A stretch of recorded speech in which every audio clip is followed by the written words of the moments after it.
আগের পর্বে আমরা জেনেছিলাম মিশরের পিরামিডের রহস্যগুলি। আজ আমরা জানবো মিশরের পিরামিড কেন তৈরি করা হয়েছিল।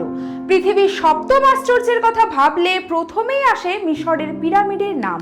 প্রায় ৪,৫০০ বছর আগে নির্মাণ করা এই বিস্ময়কর স্থাপনার কাঠামো এবং নির্মাণশৈলীর রহস্য নিয়ে আগ্রহের কমতি নেই।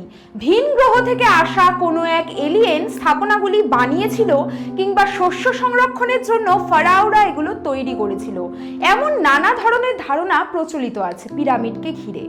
আসলেই কেন তৈরি করা হয়েছিল পিরামিড তা নিয়ে দীর্ঘ সময় ধরে চলছে বৈজ্ঞানিক গবেষণা, আর তাতে সাহায্য করেছে সাহারার শুষ্ক জলবায়ুতে সুরক্ষিত প্রাচীনকালের মিশরীয়দের লেখা নির্মাণের মতো নানা প্রমাণ। পিরামিড কি?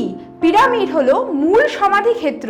প্রাচীন মিশরের শাসনকর্তা ফারাওদের মৃত্যুর পর তাদের সমাহিত করা হতো এই বিশাল সমাধি ক্ষেত্রে। প্রায় কয়েক দশক ধরে হাজার হাজার শ্রমিকদের দিয়ে এটি নির্মাণ করা হয়েছিল। কিন্তু প্রশ্ন আসে, ফারাওরা কেন এই স্থাপনা নির্মাণে এত সময় ও অর্থ ব্যয় করেছিলেন? ন্যাশনাল জিওগ্রাফিতে প্রকাশিত এক প্রবন্ধের তথ্য মতে মিশরীয়রা বিশ্বাস করত যতদিন ফারাওদের দেহ রক্ষা করা যাবে ততদিন তারা স্বর্গে বাস করবেন।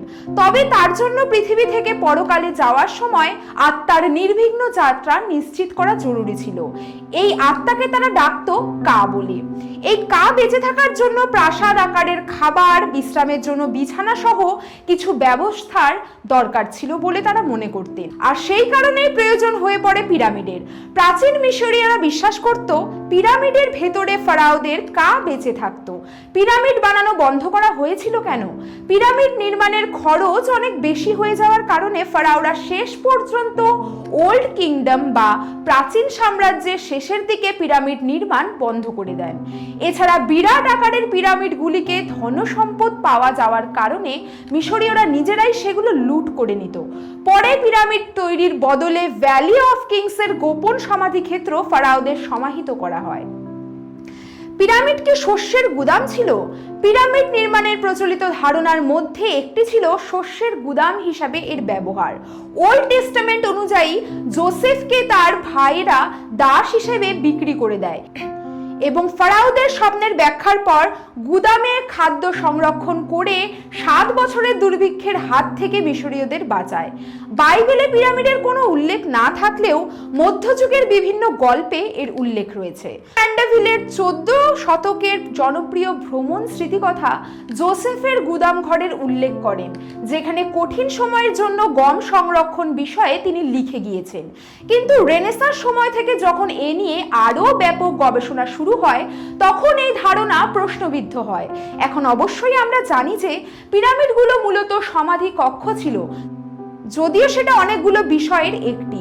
পিরামিড স্থাপত্যের এর আগে এবং পরের সময়ের কাঠামো, ভেতরের সুড়ঙ্গ পথ এবং সেখানকার জায়গার কার্যকারিতা থেকে মিশরের পরবর্তী সময়কে বোঝা যেতে পারে বলে ইয়েল বিশ্ববিদ্যালয়ের মিশরবিদ জন ডার্নেল ব্যাখ্যা করেছেন। পিরামিডের ভেতরের প্রধান উপাদান ছিল পাথর ও ইট। পিরামিডের ভেতরের প্রধান উপাদান ছিল ইট এবং পাথর উল্লেখ করে তিনি বলেন, স্বাভাবিকভাবেই সেখানে শস্যের জন্য খুব বেশি জায়গা থাকবে না এবং সেই সঙ্গে এটি শক্তি ও প্রকৌশলের বিশাল অপচয় হবে।